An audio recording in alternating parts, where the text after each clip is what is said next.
And good morning. Do not adjust your sets. This is Broncos for Breakfast. It is just me today, Scott Kennedy, your host.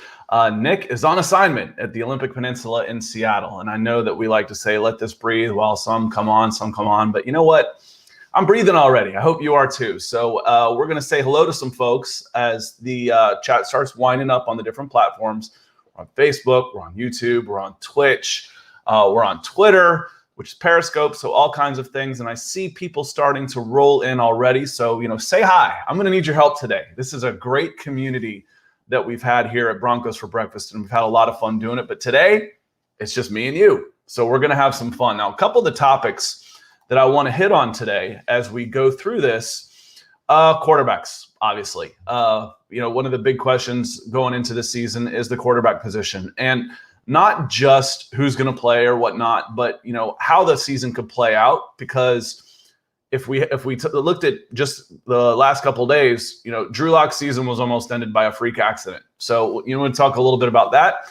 We'll go around the horn with Aaron Rodgers. He's been in the news. He will continue to be in the news until he takes a snap for someone, whether it's the Green Bay Packers, Denver Broncos, San Francisco 49ers. You never know. But he's going to continue to be in the news for a long time. Want to talk about the big cap space that the Denver Broncos have. Some potential free agents. Mike Evans did a story on Mile High Huddle talking about two guys to watch for this year. I want to take a look at another guy to look for this year, and then let's take a peek ahead to the class of 22, because George Patton is sitting on a ton of cash. And there's some really intriguing free agents for the next year's class. And if we have time, I want to talk a little bit about instant replay. Go through some thoughts I've had on how it could be improved. We won't spend a lot of time on that. It's way too technical. But just, why was instant replay brought in? And maybe not just across NFL, but other sports. And how is it being used now? And how could it get better? So before we get into this too much, let me take care of a little business here. We're on all kinds of platforms, which I mentioned. So make sure to follow the big account, Huddle Up Pod on Twitter. We're also on Mile High Huddle and Facebook, Mile High Huddle Pod. And as we always ask, be a supporter on Facebook.com, Mile High Huddle. And I know some of this gets a little confusing sometimes with all of the different ways to find you. But as people are rolling in, us being able to reach you at different platforms, we want to be able to reach you in what is most convenient for you, because we love having you be part of the Mile High Huddle and the Denver Broncos family. What everybody can do, obviously, is subscribe, like, and share. Whatever platform you're on, there's a way to share it with your friends. That's the whole idea of social media, is to be social. So make sure you're smashing those like buttons, you're hitting those share buttons, work the algorithms. I say that all the time to people when you've got your own little network. Take it to your advantage. Make sure that everybody is contributing with a subscribe, like, and share. So, and then my channel, I'll throw this in here real quick. We are going to do, I know Jeremy is in here. I think Mohammed is in here too. They joined us last week, but we're going to do another show tomorrow for Euros for lunch. We're going to do it at noon Eastern. So I want to make sure that you're subscribing to my channel. And I posted that in there right there. It's an auto link. If you're on a desktop, it'll ask you if you want to subscribe. And I know a lot of y'all who are in here have already subscribed, and I certainly appreciate that. But get a friend too. I'm at 820 subscribers, followers on my YouTube channel. I need 1,000, so 180 before football season is what I'm looking for. But let's roll in here and say hi to some people. Max is in here already. Appreciate it. Says I forgot that Nick isn't here yet. Shout out to Scott for holding it down by myself. It's not by myself though. I need you guys. I'm telling you. So. I'll try and make sure I'm going through the chats and saying and hitting some of the questions. And I'll need a break too, because if I talk for an hour straight, my voice will give out. Cam is here on YouTube. Cam, welcome. Hello to everybody. EJ is always here. And one of my favorite names, I just like saying it, is Mo Ron. Good morning. Jeremy is here. Jeremy, good to see you. I know it's early out west. And join us tomorrow. Again, we're gonna talk some Euros finals, and we'll talk some EPL too and transfer news. I thought Jason did a really great job with this, and I hope y'all enjoyed that. We'll be doing that tomorrow at noon Eastern. I'll remind everybody. Don't want to talk too much Euros. I know y'all know I'm a Euro fan, but and an international football fan. But we're here for Broncos. Bob's in the house. Appreciate you being here, Bob. Mike Givens, and EJ says he's hungry. What's for breakfast? Well, right now, coffee, but my pretty much standard is yogurt and coffee. I grew up a sugar cereal guy, and I wish I hadn't been that way. I wish I had discovered protein much earlier in my life. So welcome, everybody. Clyde's here on Twitch. It looks like we've got a couple here. And Mr. Sir McLovin on Twitch also, McLovin. So quick story. We've got a player on my son's soccer team who looks just like McLovin. It's crazy. You look at him, you're like, really? This kid is going to be a beast. Yeah, he's a beast. He's the best tackler I've ever seen on taking a ball off a kid's feet. And I've been calling him McLovin for a year. So love the name, no pun intended, McLovin. Want to roll up. Max got us started early with a 2 pound, and Max, I do know the difference between a pound and a euro, I think. Yeah, it's 2 pound. 2 pound euro, 2 pound, 2 pound donation on YouTube. Super chat and says, would you trade a day 3 pick for N'Keal? No, I wouldn't. You want to know why I wouldn't? Because I think you already got that guy. You already got a guy named Seth Williams with a day 3 pick. Very similar. I look up N'Keal and I see 6'4", 225 pounds, second year in the league. He's been targeted 81 times, 45 catches, 414 yards. That's not great. Maybe he can do better as a in his third year. That used to be we've talked a lot about development and breakout seasons, and year 3 used to be the year for wide receivers. I think it's sooner than that now, just because the kids coming out of college have been playing in 7-on-7s and playing football year round, especially in passing leagues, since they're in middle school. So I think the clock is a little shorter on those guys on when you can expect them to develop. So would I trade a day 3 pick for N'Keal? No, I wouldn't. I wouldn't do it. But I'd be happy to hear your thoughts on that one, and certainly appreciate the pound. And also, let me know who your because I've forgotten, and I asked this before, because when I see power, I think Leicester City. If you're donating in pounds, you've got a team. Who's your international football team? Who's your football team? So appreciate you being here. Now, getting back to. Let me see how I can. Sorry, we're going to have some technical difficulties here. Getting back to, I'm going to bring up the banner for Broncos for Breakfast, just so you know you're here, even though it's just me and you've just got a background. So let me bring up that banner real quick. One of the things I wanted to talk about was a quarterbacks. That's kind of where I want to start it. And I know we talk about this a lot. And Nick and I go back and forth a lot on this as well. But as I've said from the beginning, this quarterback competition isn't going to end all season for the most part. The only way that there's 2 ways this quarterback competition ends. One, badly. Somebody gets hurt, which nobody wants to see. Or 2, someone takes the job and runs with it. Now, do we think that guy could be Teddy Bridgewater? Probably not. Teddy is the only thing that Teddy does that's impressive is win. So if Teddy comes in and reels off and he wins a starting position, and he wins off 4, 5, 6 wins in a row, but it's a tough opening schedule, then you're not going to make a change. Otherwise, if someone comes in and throws, 3-1, 4-1 touchdown ratio over the course of the first 3 games, and you're looking at 9 touchdowns, 3 interceptions, you're probably not going to make a change either. That guy's probably not going to be Teddy Bridgewater. Could it be Drew Lock? Maybe.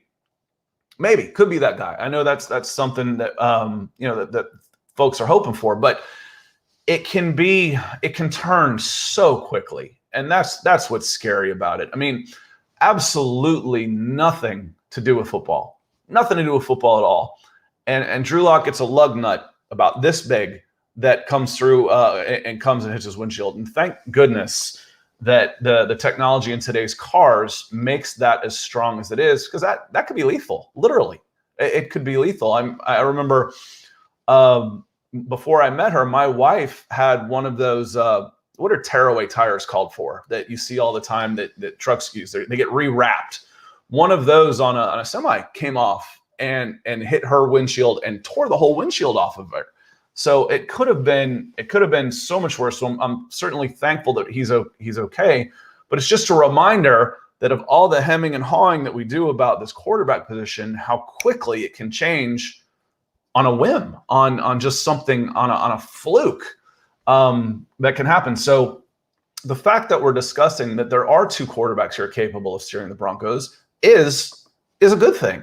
The phrase that I think we use just about every time, and I've stolen it from Retread, US Dave. Thank you very much. Retread was the word I was looking for. A retread came off of one of those semi tires and came off and just wiped out my wife's car when I think she was on her way back to college. So dangerous how that stuff can be. I was watching the pod last night, and Chad was talking about Chad and Zach were talking about how, we've learned not to follow certain types of vehicles. One of those was logging trucks. I used to ride a motorcycle and would ride down to Eufaula, Alabama, where my parents were living at the time. And they had all kinds of logging trucks go. And on a motorcycle behind a logging truck, it feels like you're getting hit by, if you're in short sleeves, it feels like you're getting stung by bees the whole time. So you give them plenty of distance, because even if you don't see it, there's plenty of stuff coming off of there. But getting back to the discussion here about Drew Lock, there was another article on here, and I think it was Zach that put it up, calling a prediction for a new quarterback, and he was quoting Maurice Morton of Bleacher Report, and the quote was, "Lock doesn't have top-notch physical attributes, which lowers his ceiling. On top of that, he's a turnover-prone passer, a fault that may lead him to the bench and open the door for Bridgewater at some point in the upcoming season. If Lock struggles, new general manager George Patton will likely for a new answer at the quarterback position next offseason." Couple of things in there. Lock doesn't have top-notch physical attributes. What? I think, which lowers his ceiling. When we talk about Drew Lock, what's the one reason Broncos fans want Drew Lock to be the starter? Because his ceiling is higher, because he's big, he's got decent mobility, and he's got a big-time arm. So I'm not worried about his ceiling. The second part of that is, he's a turnover-prone passer. That's a problem. If you're 1-to-1 on turnovers to touchdowns, that's going to be a problem. You've got to be, with this defense, I think you can go as low as 2-to-1. And if you're approaching 3-to-1, see, I've screwed that up 3 times, Jeremy. I thought I was getting it right this time. It's Peyton. What he's saying is FY George Payton is pronounced Peyton. And I was like, I don't think I'll ever get that right. Him and I don't know what to say it. Cortland Sutton. I've got it. When you meet somebody and you say their name wrong, and then you say it again wrong for the rest of your life, that's where Peyton's going to be for me, and Cortland Sutton. So thank you for helping me out with that one, because I've been doing it for 3 months, and now it's just stuck. And I'm old, and hopefully I'll get it unstuck one day. So thank you for that, and thank you for your understanding on those. But when we're talking about ceilings of the quarterbacks, when we talk about Teddy Bridgewater, the intangibles are the words that start coming up. We start talking about leadership, accuracy, poise, calmness, direction, winner, all those type of things. None of those start hitting the word ceiling. So when we start talking about Lock, we start talking about a higher ceiling. We start talking about a stronger arm, better physical attributes. Now, is he going to be Lamar Jackson out there? No. No, that's crazy. But that doesn't mean you don't have top-notch physical attributes just because you can't run a 4.3. So I'm not worried about his ceiling so much. If Lock struggles, new general manager George Payton, you know what? When I start writing it out, I'm going to spell it like Peyton. I'm just going to spell it out Peyton. Peyton will likely look for a new answer at quarterback next off season. We've said that too. In 2 years, Teddy Bridgewater is not going to be the quarterback. So it's Drew Lock's job to lose to a certain extent, because he's the guy who has the cap control. He's the guy that's relatively inexpensive right now. Bridgewater is cheap to the Broncos, but he's not a cheap quarterback. And as a veteran, you don't want to pay him what he's going to make. He'll still be a $10 million quarterback as he moves around, even if it's just as a backup. So you're hoping that Drew Lock takes that step. But if he doesn't, Teddy Bridgewater is not your long-term answer at quarterback. So then we start looking at, we're going to have to start looking at 2022 draft picks, that type of thing, if Drew Lock does not step up and make that move. So another reason why I think everyone is hoping that Drew Lock is able to take that next step. Now, I know, and I see a lot of, there's the Drew Lock haters, lovers, et cetera. Where do y'all feel? What do y'all feel right now? Do you think he's got the ability to step up and make that move? Do you think he's going to be the quarterback? Do you think he's going to be, or are you kind of thinking, okay, it's going to be Teddy, and hopefully Teddy can move us into the playoffs and we can get a quarterback in the 2022 season? I'm very interested to see what y'all think, and I'll bring up some of the best comments in here as I'm taking a quick sip of coffee. Broncos for breakfast. As those are coming in, I want to go in and start talking a little bit about Aaron Rodgers. Andrew Brandt, former, and again, this is on the Mile High Huddle website, milehighhuddle.com, which hopefully you are all there. Appreciate you being here, but keep up with things too all day on milehighhuddle.com. Andrew Brandt, there's an article on there that I think Chad put together. It's either Chad or Zach, former VP. It was Zach.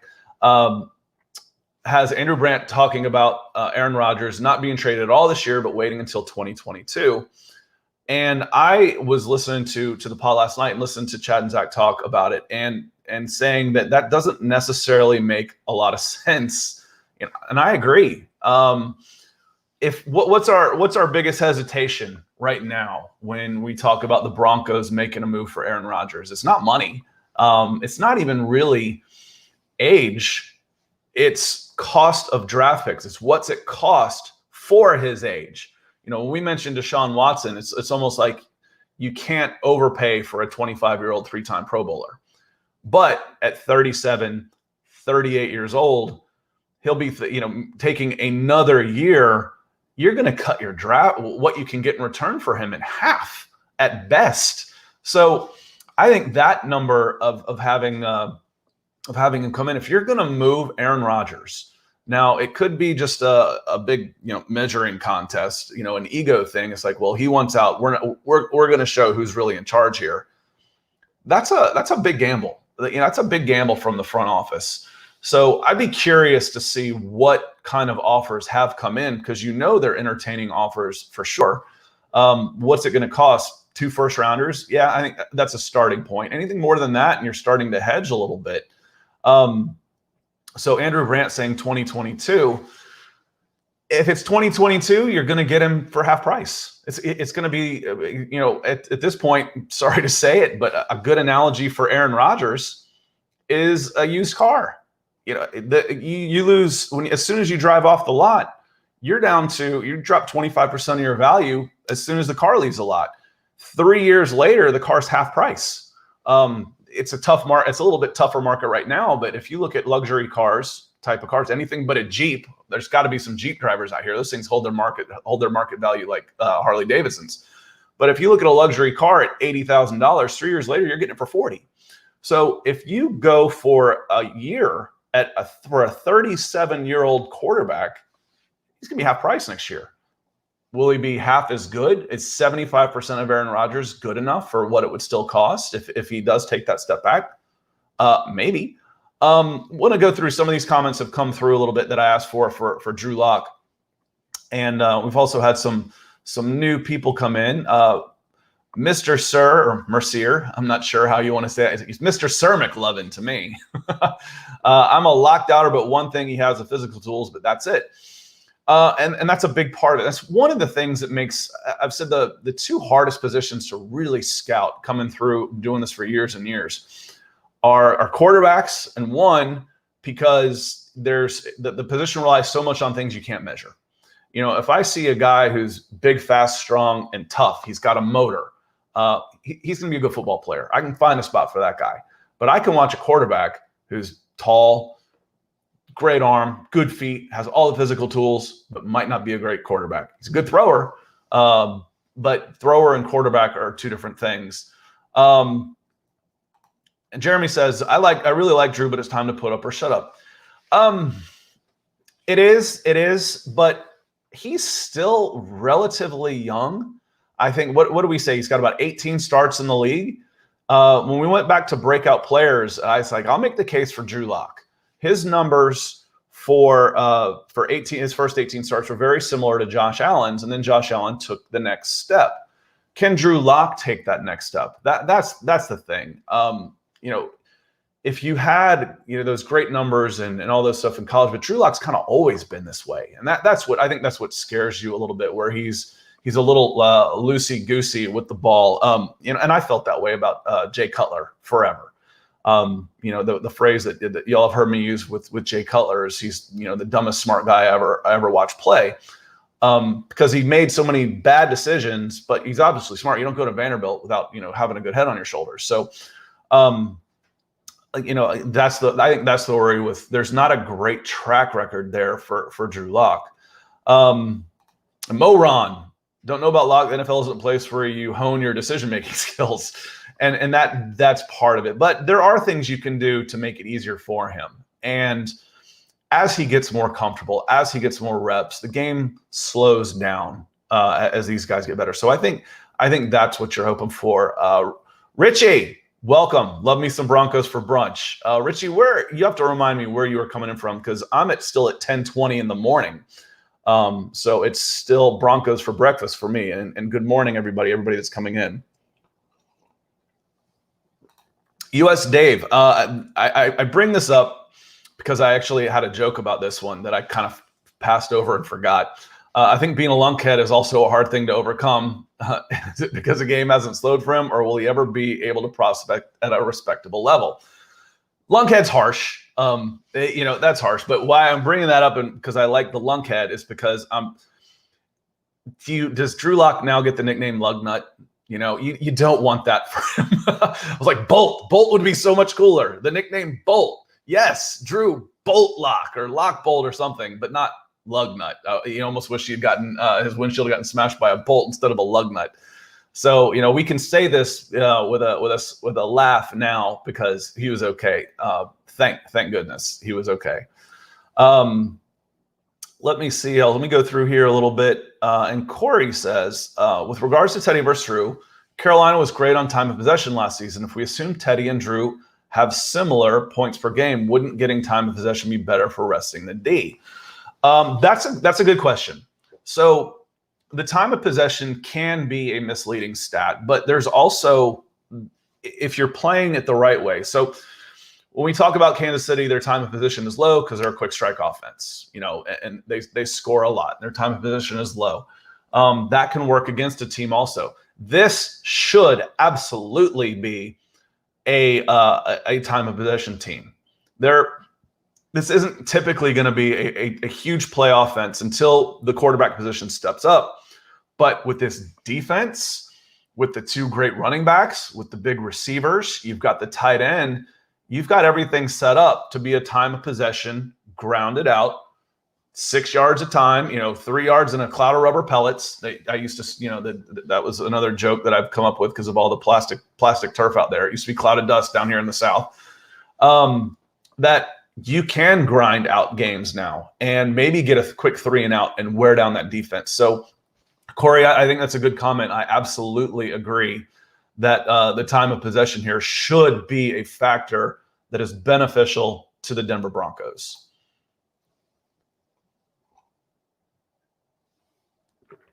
All right. So, Clayton, I want to say welcome here. So he come in also. So welcome to the show. And a running game. Yeah, the running game should be get two plus running backs, plus offensive line, big receivers, tight end, great defense. You see why everybody is so excited about this certain position, about this season coming in with that big elephant in the room. Oh, as long as we get good quarterback play, that's a big if. That's a big if. If you're right tackle, you can protect other positions. You can sort of protect a quarterback. If I got a problem at right tackle, I can chip a running back over there. I can keep a tight end on that side. I can help hide different positions. Quarterback's a tough one. Quarterback's definitely a tough one. Now, the Aaron Rodgers, we mentioned, we talked a little bit about Drew Lock. I wanted to hit on that Maurice Moton and Bleacher Report high ceiling comment, because that one didn't make a whole lot of sense to me, but everything else did on that.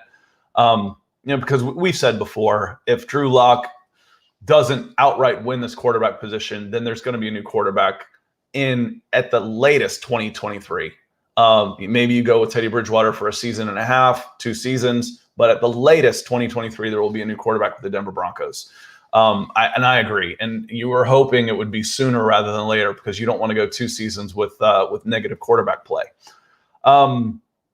On Aaron Rodgers on here, we started talking a little bit about him, about Andrew Brandt's comments on him being moved in 2022 instead of 2021, and that didn't necessarily make any sense. And Jake Plummer, Jake Plummer was in the news talking a little bit about Aaron Rodgers, and he says, I think it's only appropriate that a guy who's one of the greatest to ever play the game, make it work. Make it work for yourself. Make it the right fit. However that is, make it happen, because I sorely would miss him slinging the ball around. He's fun to play. So I think the comment out there, that the headline quote was, make it work, make it happen. But what he's saying, and I'm assuming what he's saying is that he's got to find a way to play, not necessarily make it work for the Broncos to make himself get out of there, but he's got to find a way to make it work for him to make sure he plays. And I agree with Jake Plummer on that one. That I just can't see a scenario where Aaron Rodgers is going to sit out now. If he is, he might as well retire. He's not going to retire. When you're 37 years old, you don't have a window of, well, I'm just going to sit out this year.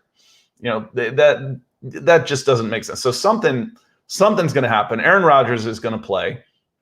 It'd be really interesting. It's going to be interesting no matter what. Because the storyline around Aaron Rodgers, if he's still in Green Bay, the spotlight's going to be on him more intensely than it has ever been. If he comes to Denver, it's going to be, Aaron Rodgers, the Aaron Rodgers show with the Denver Broncos, similar to the way it was with Tom Brady and the Tampa Bay Buccaneers. Now, as Broncos fans, you're hoping that you have a similar type of ending there with a Super Bowl win. Shannon Sharpe kind of said, kind of felt the way we do, and I'm gonna share my screen on here. Let me bring this up real quick. Except now it's running an ad that I wasn't expecting. I even had it queued up. So let me bring this up here real quick. This is why we love having producers. So I'm going to share my screen. Share screen over here. And let me see if I can make that a little bigger. There we go.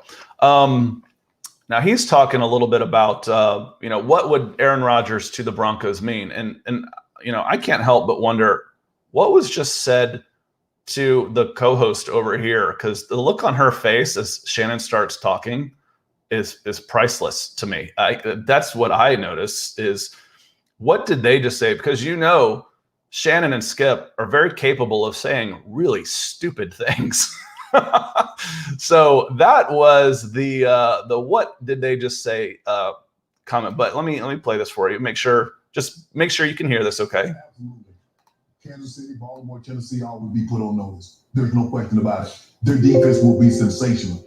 And you look at that young talent that they have. If you put Aaron Rodgers in there with Noah Fant at tight end, Jerry Jeudy, Tim Patrick, they have Cortland Sutton, KJ Hamler. They have pieces that can contend. There's no question in my mind. And Von Miller is back and healthy with Bradley Chubb and Pat Surtain and Kareem Jackson and Justin Simmons. Yes, absolutely.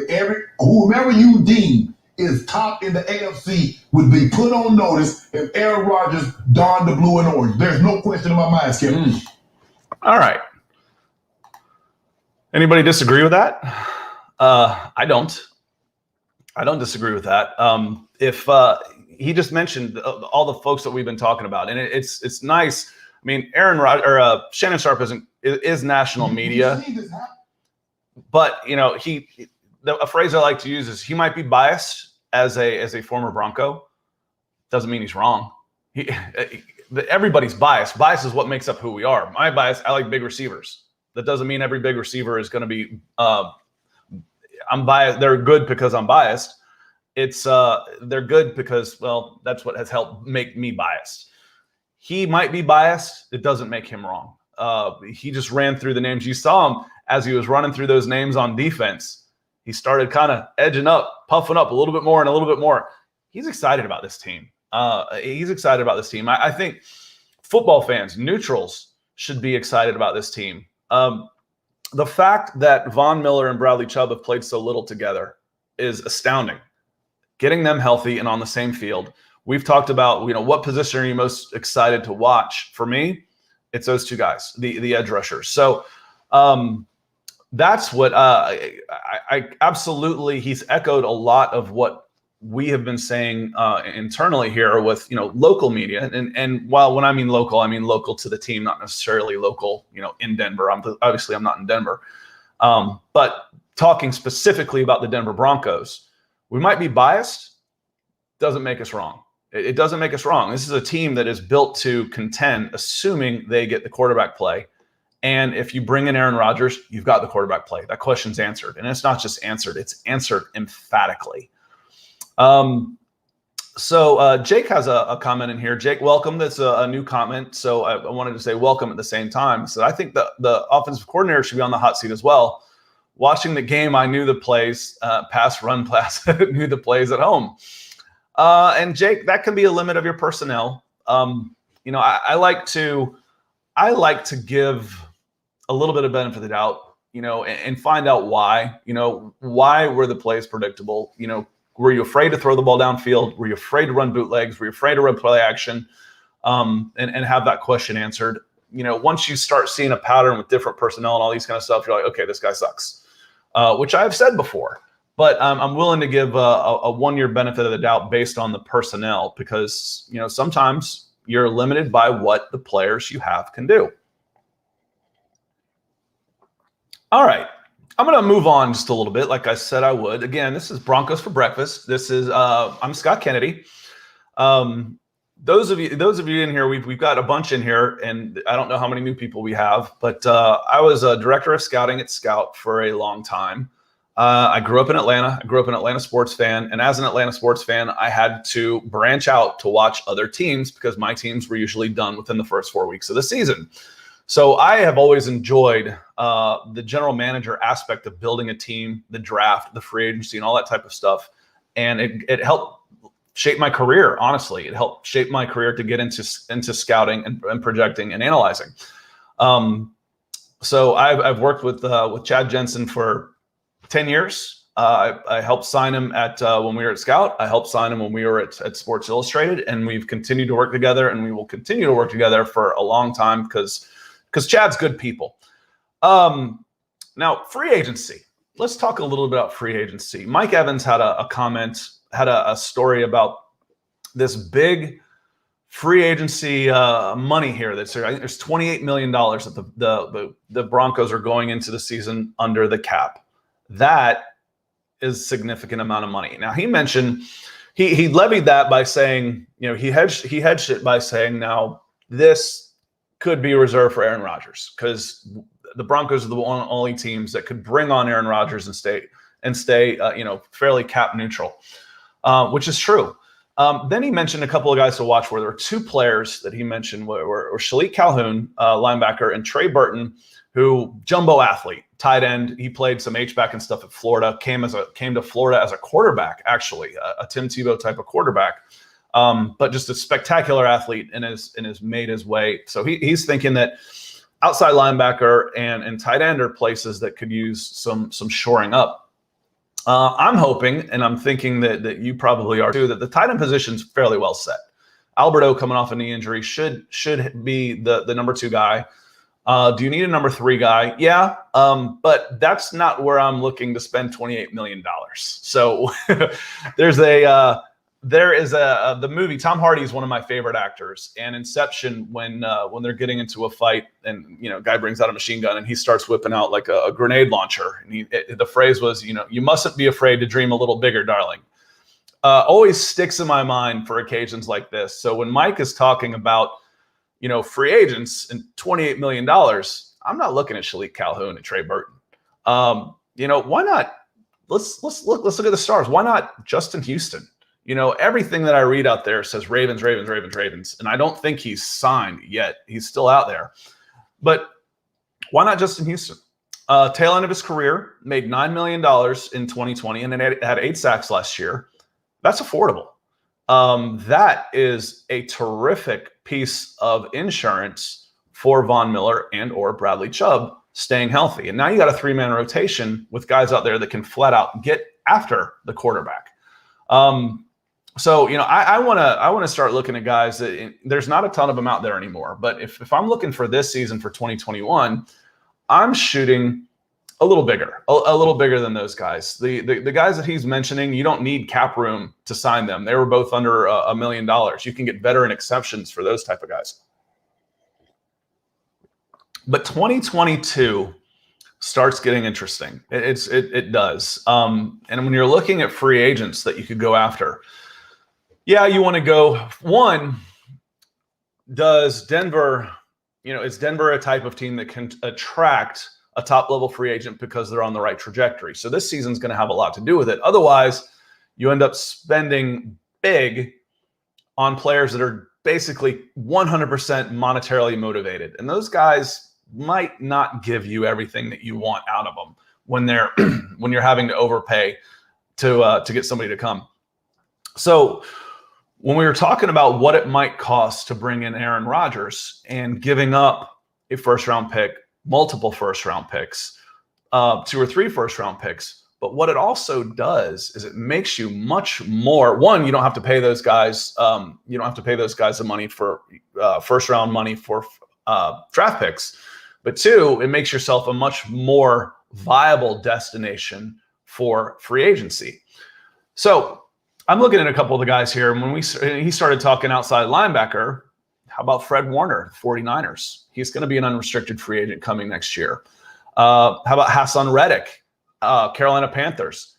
He had 12.5 sacks in 2020 playing for the Panthers. They were a terrible team last year. They might get a little better, but that's the type that you can start looking after to try and poach from these teams that they want to leave.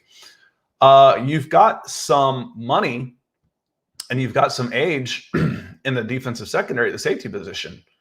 Is Jamal Adams a moonshot? He's going to be 26 years old. It feels like we've been talking about Jamal Adams for a decade. He's going to be 26 years old in October. He's an unrestricted free agent. When you start looking at the salary cap of the Denver Broncos, it's crazy.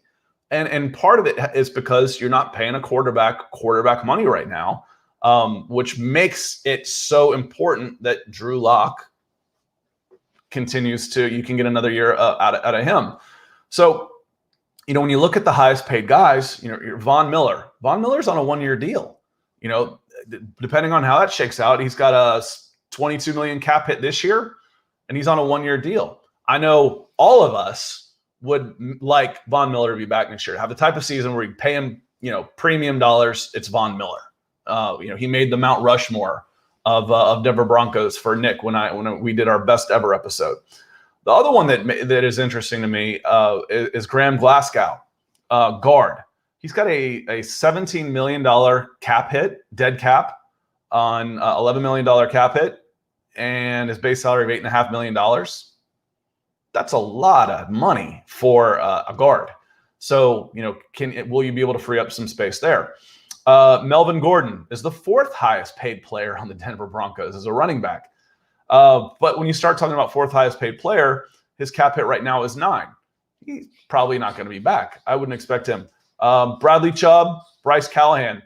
As much money as the Broncos just put into the secondary with Patrick Surtain there, is $9 million of Bryce Callahan going to be back? Because his dead cap hit's only 1.7. So, he's coming down towards the end of his contract. Kareem Jackson, we start going down still the top 10. 33 years old, $5 million. Yeah, we can live with that. So the type of money, there's not only is there a ton of room, there's a lot of options. Now, obviously, guys coming off of rookie deals and stuff, you're going to have to spend more money on. But there is so much money that's going to be available in 2022 Now, I mentioned 3 guys. How about another one? Who else is going to be a free agent? I've said before, it's like, who really wants to play with the Washington football team? What a disaster that franchise has been since Snyder took over as owner, what seems like forever ago now. Jonathan Allen, defensive tackle, is going to be an unrestricted free agent. You can never have enough defensive linemen, and he's going to be a premium guy coming out. 3-time Pro Bowler Taron Adams, offensive tackle out of New Orleans. So if you can get the quarterback play this year, there's so much riding on the quarterback play this year, because if you're going the right trajectory and you've got all this money and you become a place, not only can you attract these free agents, you can actually attract them. You can New England Patriots, the league. You can attract guys for a discount, because you're going to be a desirable place to go out and play and win. Guys will take a discount, not a huge one, but a discount to go in and play for championships. They absolutely will. We've seen it time and time again. So the class of 2022 this season means it's almost like college football, where there are ramifications to losing in college football. You have a crap season, you don't get rewarded with a higher draft pick. They don't try and make you better. The recruits start turning away from you, so you can start nosediving in a hurry. And this feels like this type of season to me, where the Broncos, if their upward trajectory goes up with all this money that they have with the open cap space, they could attract some premier free agents at a relative discount. So this season is going to be so intriguing for so many reasons. So and that's one that I'm looking for. So Mike, don't be afraid to start dreaming a little bigger when you've got the Denver Broncos and $30 million+ of cap space opening up. But I did enjoy his article. One more thing I wanted to talk about. Now I want to get what y'all think about this. This is something that we've talked about with instant replay, and I'm not gonna spend a lot of time on this, but instant replay was put into the game to overturn the egregious, to overturn the clear and obvious. And I feel like too much of it is going into trying to re-ref the game to the minutia. When you're in college, is probably worse than the NFL, because they review every play. But when you get a goal line type of stand, you're first and goal at the 3, and you run 3 plays to the goal line, and they review all 3 of them because did he get in or didn't he get in? It just kills the game. But by that same token, I'm not a huge fan of the challenge system either, because it shouldn't be up to the head coach to make sure that the refs are doing their jobs. You missed that call. It didn't get overturned because you didn't want to embarrass your buddy. Now I've lost my challenge, and an even worse call happened later, but now we can't do anything about it. That's wrong. That shouldn't happen either. So what about if there's, and the way I've always said it is, you should have about 20 to 30 seconds to review a call. That's it. Put a timer on them. If you cannot make a judgment call within 20 or 30 seconds, it's not clear and obvious. Let's play ball. Move on. A replay shouldn't ever take longer than a minute. And for baseball guys, they shouldn't be able to hold up play and review it themselves before they decide to challenge. This guy had to make a split-second call. So do you. And if you can't, it wasn't clear and obvious. So you can see I'm fairly passionate about this. But I thought one of a system that might work is if you had 3 people, men and women, running the a replay booth, and it comes in and says, here's a play that comes in, and you have 3 options. Let's say it was a catch, no catch, keep ruling on the field. And you have 3 people that do it. And basically, to overturn a call, it has to be unanimous. And you've got 30 seconds to do it. I think that'd be a pretty slick system. To have it be like that. Now, some people have said they shouldn't even know what the call is coming in. I don't agree with that, because there's bang plays all over the place where I've watched plays and I'm like, I still can't tell what happened. Well, then stick with the call on the field. So that should absolutely be one of the options. But that's one of the thoughts I have thought out with replay. And how do you guys feel? I don't know how many other sports you watch. How do you guys feel about the replay system in the NFL? Good, bad, or there's some tweaks you'd make? What do you feel? What do you feel about it? And I'm going to start going through some of the comments on here because US Dave has a very good comment when I was talking about salary cap on here. Don't forget the cap room rolls over if we don't use it. That seems like a good play. Yeah, not only that, not only can you create more room based on the contracts that are coming up, but you're going to get to keep some of the cap room if you don't use it. So 2022, it's going to be like playing Monopoly. And hopefully that, and plus the cap should go up. It'll go up for everybody, but the cap room should go up a little bit. And teams like the Atlanta Falcons who have $5 million will just be able to re-sign guys to raises where they still won't be a player in free agency. It should be even better for teams like the Denver Broncos that have some extra room. So yes, Dave, good call on that one. Moron says, ask New Orleans how well instant replay works. And that's the thing, that's what instant replay was supposed to be about. That's not a reviewable call. Yeah, it is. It's a clear and obvious error. When you mess up so badly that they have to change a rule, you probably should have had the common sense clause put into the rules. Jeremy says if they can track a soccer ball, they should be able to see if the ball crossed the goal line.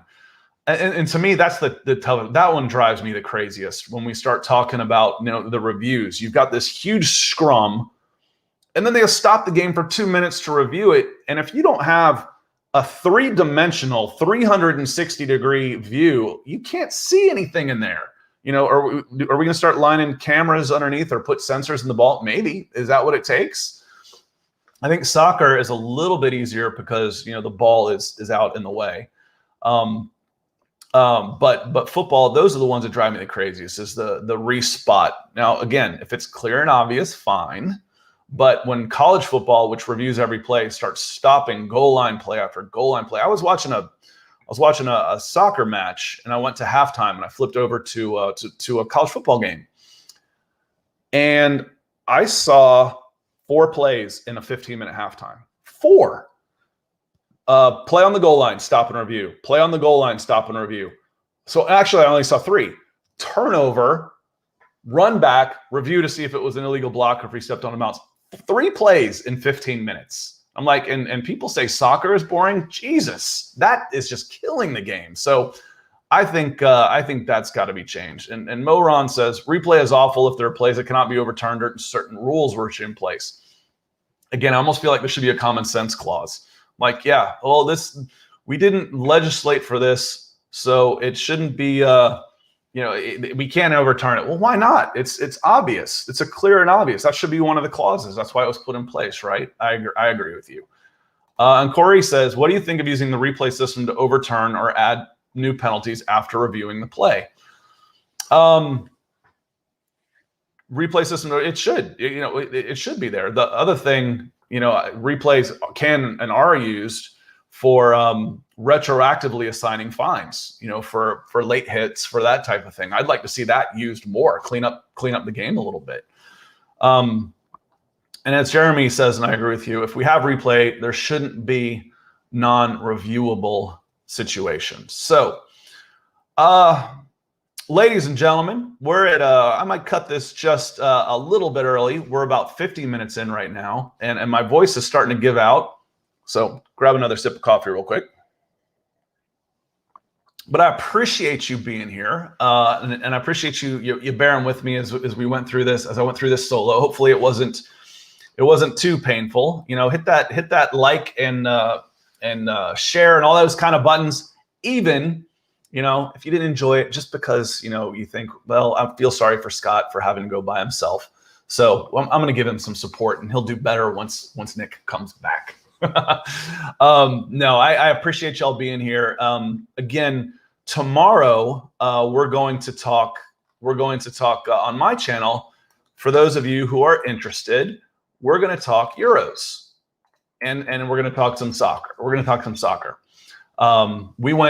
previewed 3 games of the 4. For some reason, we forgot Ukraine and Denmark, or Denmark and Czechoslovakia. I don't know how we did that one, but we went 3 for 3. Jason and I, we agreed on all 3 games. We went 3 for 3, so they weren't that hard to pick. But we did have Italy over Spain, which was tough, and then Denmark winning and England winning. And I think I had Italy and England in the final. So we'll be talking a little bit about that. But reviewing the topics today, we went over the quarterback situation, free agency. See, that's the kind of stuff I love. I love the personnel, the scouting, and the selecting and building the team. I'm the guy that gets Madden and never plays a game, or played NCAA and never actually plays a game. I do the recruiting and the development and do that, and then I simulate, and then I would do it all over again. So I love that aspect of the game, and having this much free agency money is exciting. It's exciting. Having Aaron Rodgers out there is a possibility, and then having free agency money is exciting. Drafting in the top 10 in a draft like last year was exciting. You got Patrick Surtain. It wasn't everybody's first choice, just like, being in Atlanta, Kyle Pitts might not have been my first choice, but you were going to get an elite player. That's exciting. I can't wait to watch these guys hit the ground running. So I love talking free agency. I love talking draft, and I appreciate y'all being here today. We'll be back next Tuesday. Nick should be back with Broncos for breakfast. Make sure you're hitting all those like, subscribe, and share buttons. It certainly helps us out. And unless there are any questions, and thanks everybody for chiming in as we're getting out of here. Dave, Mike, Jeremy, I better see you tomorrow. I'm sorry about your Spain team. That was a tough way to go out, but it was certainly an enjoyable game for the neutrals. But unless I see you tomorrow, I will see y'all next Tuesday, and I hope you have a great weekend. This is Broncos for Breakfast on Mile High Huddle, and thanks for being here, and have a good day.